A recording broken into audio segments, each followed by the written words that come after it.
आप सबों को मेरा नमस्ते। ह्यूमन वैल्यूज़ इन मध्यस्थ दर्शन इस कोर्स में आप सबों का स्वागत है। आज की कक्षा में हम लोग सहअस्तित्व और नित्य वर्तमानता इसको समझने के ऊपर थोड़ा प्रयास करेंगे। पिछली कक्षा में जो बात हम लोग कर रहे थे वो ये कि संपृक्तता की अभिव्यक्ति मानव में किस तरह से व्यक्त होती है। तो हम लोगों ने ये बात कही कि मनुष्य के जीने के 4 आयाम हैं: अनुभव या समझ का आयाम, विचार का आयाम, व्यवहार का आयाम और व्यवसाय या कार्य का आयाम। इनके व्यवस्थित होने के स्वरूप को भी हमने समझा कि समझ के आधार पर ही विचार का आयाम व्यवस्थित होता है। समझ और विचार के व्यवस्थित होने के आधार पर ही हमारा व्यवहार व्यवस्थित होता है और समझ, विचार और व्यवहार इन तीनों के व्यवस्थित होने के आधार पर ही हमारा व्यवसाय, हमारा कार्य व्यवस्थित होता है। इन चारों आयामों के ठीक ठीक सुनिश्चित होने को ही क्रमशः सत्य में अनुभव, विचार में समाधान, व्यवहार में न्याय और व्यवसाय में नियम के रूप में पहचाना। तो ये चारों आयामों की ठीक ठीक सुनिश्चितता ही सत्य में अनुभव, विचार में समाधान, व्यवहार में न्याय और व्यवसाय में नियम कहलाता है। और हम लोगों ने यह भी देखा कि समझ के आधार पर ही ये अभिव्यक्तियाँ मानव में ठीक ठीक हो पाती हैं। तो मनुष्य के लिए एक मूलभूत काम यही है कि वो अपने जीने के इन चारों आयामों में इन चारों बातों को सुनिश्चित कर सके कि अपने अनुभव के आयाम में सत्य को सुनिश्चित कर सके, विचार के आयाम में समाधान को सुनिश्चित कर सके, व्यवहार के आयाम में न्याय को सुनिश्चित कर सके और व्यवसाय या कार्य के आयाम में जीते हुए नियम को सुनिश्चित कर सके। और इसको सुनिश्चित करने का काम तभी हो पाता है जब इन वास्तविकताओं को हम ठीक ठीक समझ पाते हैं और इसके आधार पर जीने का अभ्यास कर पाते हैं। तो प्रकृति जो सत्ता में संपृक्त है, इसको इंगित करने के लिए सहअस्तित्व शब्द का भी प्रयोग करते हैं। तो जैसा कि पहले हम लोगों ने बात किया था, सहअस्तित्व शब्द का तात्पर्य है साथ साथ होना और व्यवस्थापूर्वक होना।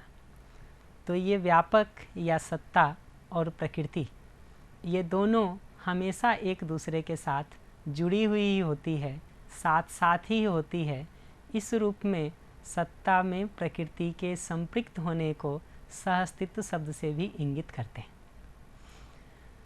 इसके साथ साथ ये बात भी दिखता है कि प्रकृति की विविध इकाइयों को देखें तो ये इकाइयाँ भी आपस में एक निश्चित संबंध से जुड़ी हुई हैं और एक दूसरे के लिए परस्पर पूरक होती हैं।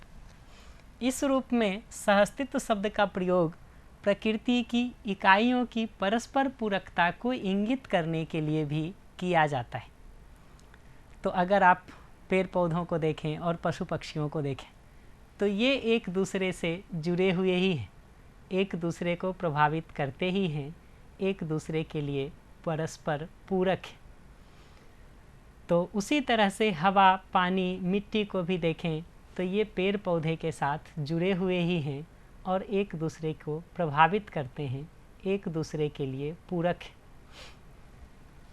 तो अगर किसी जगह की हवा को, मिट्टी को, पानी को हम समृद्ध करते हैं तो वहाँ के पेड़ पौधे अपने आप समृद्ध होने लगते हैं। वहीं दूसरी ओर अगर हम हवा को, पानी को, मिट्टी को प्रदूषित करते हैं तो वहाँ के पेड़ पौधे, वहाँ के पशु पक्षियों का शरीर, वहाँ के मनुष्यों का शरीर स्वाभाविक रूप से दुष्प्रभावित होने लगता है। तो प्रकृति की इकाइयों को देखें तो ये इकाइयाँ एक दूसरे के साथ एक निश्चित संबंध में जुड़ी हुई ही होती हैं और इनका एक दूसरे के ऊपर प्रभाव पड़ता ही है। इस रूप में सहअस्तित्व शब्द का प्रयोग इकाइयों की परस्पर पूरकता को इंगित करने के लिए भी किया जाता है। इसी के साथ साथ देखेंगे तो हम मानव भी एक दूसरे से जुड़े हुए ही हैं।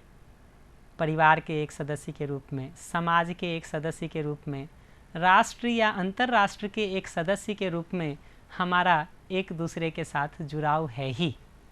हम जब कभी भी परस्परता में एक दूसरे से मिलते हैं तो संबंध में एक निश्चित अपेक्षा हमारी एक दूसरे के साथ होती ही है। तो ये समझ में आता है कि मनुष्य के रूप में भी हम अलग थलग नहीं हैं, बल्कि ये मनुष्य परस्परता में एक दूसरे से जुड़े हुए ही हैं। अगर हम अपने उत्पादन क्रियाकलाप को भी देखें तो यहाँ भी ये दिखाई देता कि बहुत सारे उत्पादन क्रियाकलापों को हम साथ साथ मिल करके किया करते हैं, तथा उत्पादन की उपलब्धि के रूप में जो सुविधाएं हमको मिलती हैं उनका भी हम एक दूसरे के साथ विनिमय या वितरण कर पाते। तो मानव का देखेंगे तो वो भी दूसरे मानव के साथ साथ है ही, जुड़ा हुआ है ही। फ़र्क सिर्फ इतना है कि समझपूर्वक जब हम जीते हैं तो हम दूसरे मनुष्यों के लिए भी परस्पर पूरक हो पाते हैं। समझ के अभाव में जाने अनजाने उसका अभाव होता है। तो मनुष्य का मनुष्य के साथ जुड़ा होना, समझपूर्वक जीते हुए परस्पर पूरक होना, इस अर्थ में भी सहअस्तित्व शब्द का प्रयोग किया जाता है। तो सहअस्तित्व शब्द को देखेंगे तो 3 अर्थों में उसका प्रयोग होता है। सत्ता या व्यापक एवं प्रकृति के साथ साथ होने के रूप में, प्रकृति के सत्ता में संपृक्त होने के रूप में इस शब्द का प्रयोग होता है। दूसरा, इकाई और इकाई के साथ साथ होने, जुड़े होने, परस्पर पूरक होने के रूप में भी हम इस शब्द का प्रयोग करते कि ये जो प्रकृति की इकाइयाँ हैं ये एक दूसरे के साथ जुड़ी हुई हैं, परस्पर पूरक हैं। इस अर्थ में भी हम इस शब्द का प्रयोग करते हैं। और इसका तीसरा प्रयोग मानव मानव के साथ साथ होने, परिवार के रूप में, समाज के रूप में, राष्ट्र और अंतर्राष्ट्र के रूप में साथ साथ जुड़े होने, परस्पर पूरक होने के अर्थ में भी सहअस्तित्व शब्द का प्रयोग होता है। सामान्य रूप से हम इस पहले अर्थ में सहअस्तित्व शब्द का प्रयोग करेंगे, लेकिन जहाँ जहाँ भी इस दूसरे या तीसरे अर्थों में सहअस्तित्व शब्द का प्रयोग हुआ है वहाँ हम उसको इंगित कर लेंगे। एक महत्वपूर्ण बात इसमें समझने की ये भी है कि इसमें से पहले 2 स्तरों पर, सत्ता और प्रकृति के साथ साथ होने तथा प्रकृति की इकाइयों के साथ साथ होने और परस्पर पूरक होने का क्रियाकलाप, ये दोनों प्रकृति में स्वाभाविक रूप से घटित होता ही रहता है। कि अस्तित्व को देखेंगे तो सत्ता और प्रकृति इन दोनों के सहअस्तित्व के रूप में ही है। प्रकृति की इकाइयों को भी देखेंगे तो वो साथ साथ हैं ही, जुड़ी हुई हैं ही और परस्पर पूरक हैं ही। इस रूप में इन पहले 2 स्तरों पर सहअस्तित्व प्रमाणित है ही। सिर्फ ये जो तीसरी जगह है, दूसरे मनुष्यों के साथ पूरक होने की बात, दूसरे मनुष्यों के भी साथ होना और जुड़ा होना तो हमारा प्राकृतिक ढंग से है ही। उसमें इस परस्पर पूरकता का निर्वाह हम कर पाते हैं या नहीं, ये हमारे समझ पर निर्भर करता है। समझ के अभाव में कई बार इस परस्पर पूरकता को सुनिश्चित करने के बदले हम एक दूसरे का शोषण, एक दूसरे का एक्सप्लॉइटेशन भी करते हैं। जबकि समझपूर्वक जब हम जी रहे होते हैं तो परिवार में, समाज में, राष्ट्र में, विश्व में दूसरे मनुष्यों के साथ हम परस्पर पूरक हो पाते हैं, सहयोगी हो पाते हैं। तो इनमें से अगर इन तीनों में से देखेंगे तो पहले 2 स्तर पर सहअस्तित्व प्रमाणित है ही। सत्ता और प्रकृति के साथ साथ होने, अविभाज्य होने के रूप में, जुड़े होने के रूप में सहअस्तित्व प्रमाणित है ही। तथा मनुष्य को छोड़ करके प्रकृति की बाकी इकाइयों को देखने जाएं तो उसके परस्पर पूरक होने के रूप में प्रकृति के स्तर पर भी ये सहअस्तित्व प्रमाणित है ही।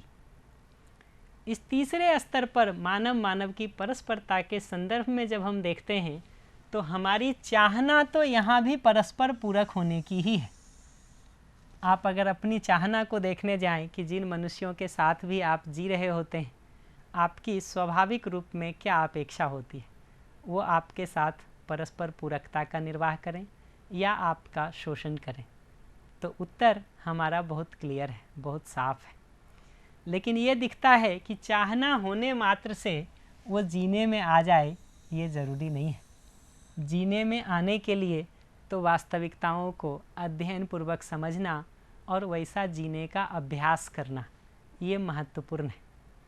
तो मानव की परस्परता में हमारी चाहना तो परस्पर पूरक होने की है, किंतु हम समझ पूर्वक ही इसे प्रमाणित कर पाते हैं। इसी को सुनिश्चित करने के लिए हम सभी मनुष्यों को साथ साथ मिलकर के प्रयास करने की ज़रूरत है, ताकि ये सहअस्तित्व इस तीसरे स्तर पर भी सिर्फ चाहने के स्तर पर न रहे, बल्कि होने के स्तर पर भी, जीने के स्तर पर भी, रहने के स्तर पर भी प्रमाणित हो सके। सहअस्तित्व को इतना समझने के बाद अब हम नित्य वर्तमान शब्द को समझने का प्रयास करेंगे। ये शब्द आपको ध्यान में होगा कि कुछ कक्षाओं पहले हमने जब इस वाक्य को समझने का काम शुरू किया था कि अस्तित्व सहअस्तित्व के रूप में नित्य वर्तमान है, तो उसमें हमने अस्तित्व, सत्ता में संपृक्त प्रकृति या सहअस्तित्व को समझने का काम अभी तक किया। अब हम लोग ये जो नित्य वर्तमान शब्द है इसको समझने का प्रयास करेंगे।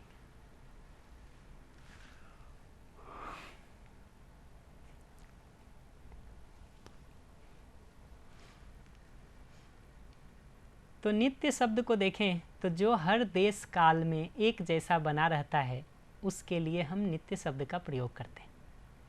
तो जैसे व्यापक वस्तु को देखें, सत्ता को देखें, तो हर देश में इसका होना एक जैसा है। इसकी कोई सीमा नहीं होने के कारण यह सर्वत्र विद्यमान है, सर्वत्र होना होता है। उसी तरह से क्रिया नहीं होने के कारण इसमें किसी प्रकार का कोई परिवर्तन नहीं होता है। इसलिए भूतकाल में, वर्तमान काल में, भविष्य काल में, इन तीनों ही कालों में ये सत्ता, ये व्यापक एक जैसा बना रहता है। इसीलिए हम व्यापक को नित्य शब्द से भी इंगित करते हैं। इसके कॉन्ट्रास्ट में, इसके कंपैरिजन में, इसकी तुलना में एक दूसरा शब्द भी प्रयोग होता है, शाश्वत। शाश्वत का तात्पर्य है जो देश में सीमित है और हर काल में किसी न किसी रूप में बना रहता है।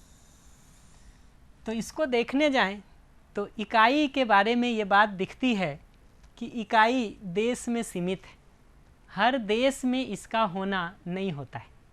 कुछ देश में इकाइयाँ होती हैं, कुछ देश में इकाइयों का अभाव होता है। साथ ही ये भी दिखता है कि परिवर्तन युक्त होने के कारण, क्रिया से युक्त होने के कारण, बदलाव से युक्त होने के कारण इसमें कुछ न कुछ बदलाव हर क्षण होता रहता है। लेकिन इन बदलाव होने के बावजूद भी इनका कभी नाश नहीं होता, ये किसी न किसी रूप में बने ही रहते हैं। इसलिए इकाइयों को इंगित करने के लिए, प्रकृति को इंगित करने के लिए शाश्वत शब्द का प्रयोग होता है, जबकि व्यापक को इंगित करने के लिए नित्य शब्द का प्रयोग होता है। ये जो तीसरा शब्द बोर्ड पर लिखा है, वर्तमान, वर्तमान का तात्पर्य है जिसका होना है, जो हो ही रहा है, जो वर्त ही रहा है। तो प्रेजेंट या करेंट में जिसका होना है या जो हो ही रहा है उसको हम वर्तमान शब्द से इंगित करते हैं। तो अब अगर नित्य और वर्तमान इन दोनों को एक साथ मिला करके देखें तो जिसका होना हर देश काल में एक जैसा बना रहता है, जो हर देश काल में सतत रूप से विद्यमान है, उसको हम नित्य वर्तमान के रूप में पहचानते हैं। कि हर देश काल में जिसका एक जैसा होना है, जो हर देश काल में बना ही रहता है, उसके लिए नित्य वर्तमान शब्द प्रयोग करते हैं। यहाँ पर सहअस्तित्व को नित्य वर्तमान कहा गया है।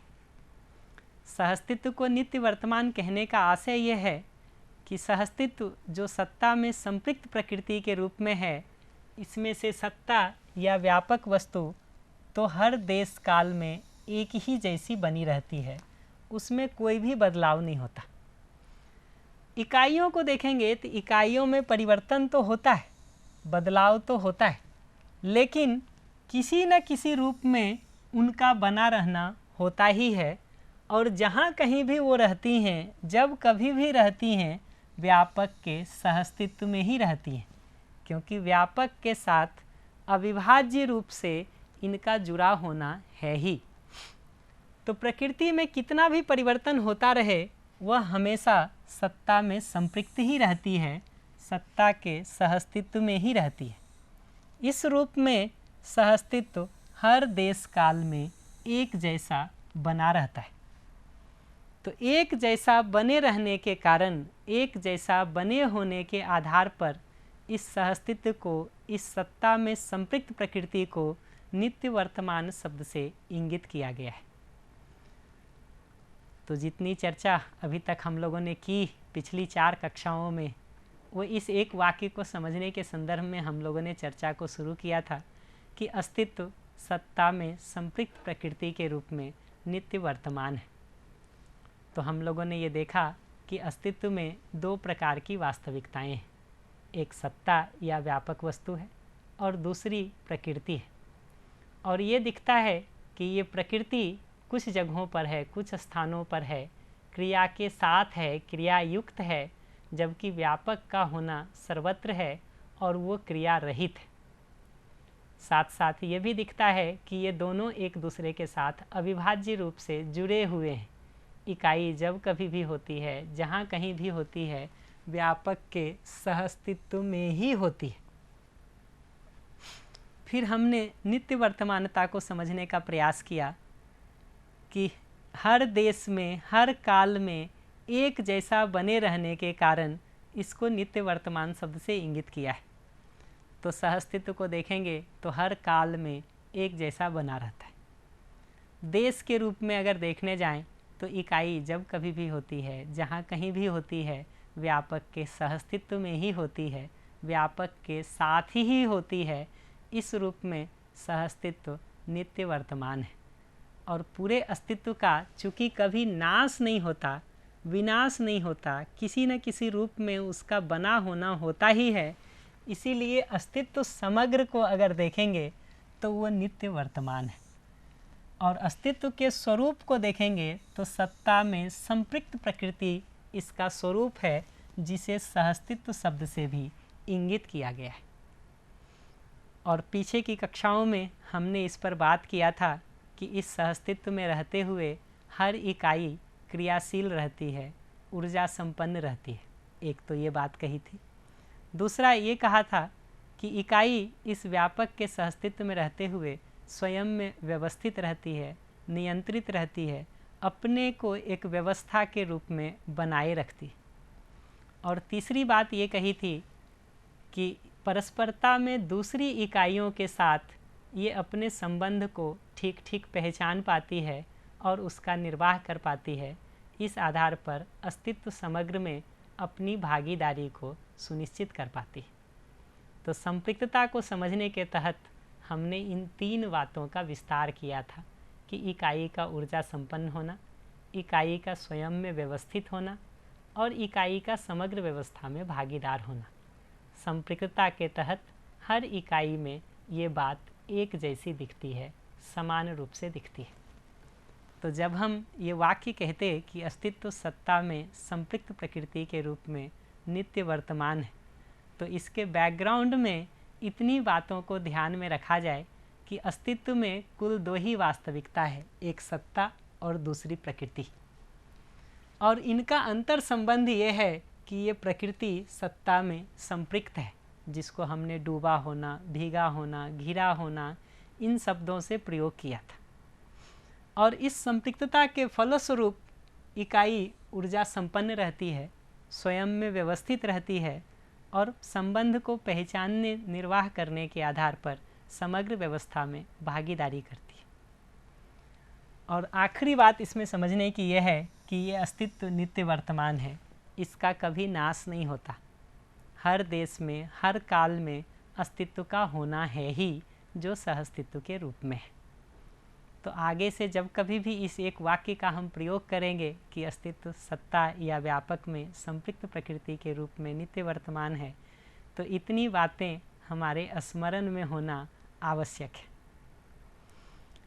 इतने के साथ सत्ता के बारे में थोड़ा और, व्यापक या सत्ता के बारे में थोड़ा और बात हम लोग आज की कक्षा में करना चाहते कि इस व्यापक वस्तु को देखें तो इसकी अलग अलग महिमा के आधार पर, इसके अलग अलग एट्रीब्यूट्स के आधार पर इसे अलग अलग नाम से इंगित किया गया है। तो जैसे होने के रूप में ये एक वास्तविकता है, एक वास्तविकता के रूप में इसका होना है, इसीलिए इसको सत्ता शब्द से भी इंगित करते हैं। सत्ता का मतलब है जिसका होना है, जो वास्तव में है, जो एग्जिस्ट करता है। इसी तरह से सर्वत्र व्याप्त होने के कारण, ऑल परवेडिंग होने के कारण इसे व्यापक शब्द से इंगित किया गया है। तो व्यापक का मतलब है जिसका होना सर्वत्र है, जिसकी सीमा नहीं है। ये भी समझ में आता है कि ये व्यापक वहाँ भी है जहाँ पर इकाई है। तो इकाई के अंदर भी होने के कारण इसको पारगामी शब्द से इंगित किया गया है। पारगामी का तात्पर्य है जो आर पार जाने में सक्षम हो, जो आर पार गया हुआ ही हो। तो चूंकि इकाई जहाँ है वहाँ भी व्यापक वस्तु का होना है, इस बात को इंगित कराने के लिए व्यापक को पारगामी भी कहा जाता है। इसके आर पार देखा जा सकने के कारण इसको पारदर्शी शब्द से भी इंगित करते हैं। जैसे अभी अगर देखें तो हमारे और आपके बीच में ये व्यापक वस्तु है ही, पर इस व्यापक वस्तु के रहते हुए हम और आप एक दूसरे को देख पाते हैं, पहचान पाते हैं और संबंधों का ठीक ठीक निर्वाह कर पाते हैं। इस आधार पर व्यापक वस्तु के आर पार देखा जा सकता है, समझा जा सकता है। इस रूप में इसको पारदर्शी कहा गया है। इसी तरह से हर देश काल में चूंकि व्यापक वस्तु एक जैसी ही बनी रहती है, इसमें कोई परिवर्तन नहीं होता है, इसीलिए इसे नित्य या एवर प्रेजेंट इस शब्द से भी इंगित किया गया है। चूंकि इसमें किसी प्रकार की कोई क्रिया नहीं होती है, क्रिया का अभाव होता है, क्रिया से रहित है ये, इसीलिए इसे क्रिया शून्य शब्द से भी इंगित किया है। तो क्रिया शून्य का तात्पर्य क्रिया के अभाव से है। तो होने के रूप में ये वास्तविकता है, होने के रूप में ये एक वस्तु है, एक वास्तविकता है, इसीलिए इसको सत्ता कहा था। लेकिन क्रिया नहीं है इसमें, ये स्वयं क्रिया नहीं है, इस रूप में इसको क्रिया शून्य कहा है। क्रिया नहीं होने के कारण ये किसी भी प्रकार के परिवर्तन से मुक्त है। इसमें किसी भी प्रकार का कोई चेंज नहीं होता, कोई बदलाव नहीं होता, इसीलिए ये हमेशा एक जैसा शुद्ध रूप में बना रहता है। इसमें किसी प्रकार की, किसी मिलावट की कोई संभावना नहीं है। साथ ही ये भी दिखाई देता है कि जिन स्थानों पर इकाइयाँ नहीं होती हैं वहाँ भी व्यापक वस्तु का होना है। तो ये समझ में आता है कि अपने होने के लिए यह किसी अन्य पर निर्भर नहीं है। जहाँ इकाई नहीं है वहाँ भी व्यापक वस्तु का होना है। तो किसी दूसरे की अपेक्षा से रहित होने के कारण, अर्थात अपने होने के लिए किसी दूसरे पर निर्भर नहीं होने के कारण इसे पूर्ण या निरपेक्ष शब्द से भी इंगित किया गया है। तो पूर्ण का तात्पर्य किसी दूसरे पर निर्भर नहीं होने से है। तो जहाँ से हम लोगों ने आज चर्चा को शुरू किया था कि सहअस्तित्व शब्द को देखें तो ये तीन अर्थों में प्रयोग होता है। प्रकृति का सत्ता में संपृक्त होने के रूप में, इकाई एवं इकाई के साथ साथ होने, जुड़े होने और परस्पर पूरक होने के रूप में, और तीसरा मानव मानव के भी साथ साथ होने, जुड़े होने और परस्पर पूरक होने के रूप में। इनमें से मानव को परस्पर पूरकता को सुनिश्चित करने के लिए पुरुषार्थ करने की ज़रूरत है, प्रयास करने की ज़रूरत है। बाकी प्रकृति पहले से ही इस परस्पर पूरकता को सुनिश्चित की हुई रहती है। फिर हमने नित्य वर्तमानता को समझने का काम किया कि जिसका होना हर देश काल में एक जैसा होता है, जो हर देश काल में सतत विद्यमान है, उसे हम नित्य वर्तमान कहते हैं। तो अस्तित्व जो सत्ता में संपृक्त प्रकृति के रूप में है, हर देश काल में होने के कारण इसको नित्य वर्तमान कहा गया है। और इसी सत्ता में संपृक्त प्रकृति को सहअस्तित्व शब्द से भी इंगित किया गया है। सत्ता को हम लोगों ने व्यापक, शून्य, पारगामी, पारदर्शी, नित्य, शुद्ध, पूर्ण, निरपेक्ष आदि शब्दों से इंगित करने का काम किया है। पर यह बात समझने की महत्वपूर्ण है कि चाहे हम नाम कितने भी प्रयोग कर लें, मूल रूप में वस्तु तो एक ही है, वस्तु में कोई बदलाव नहीं है।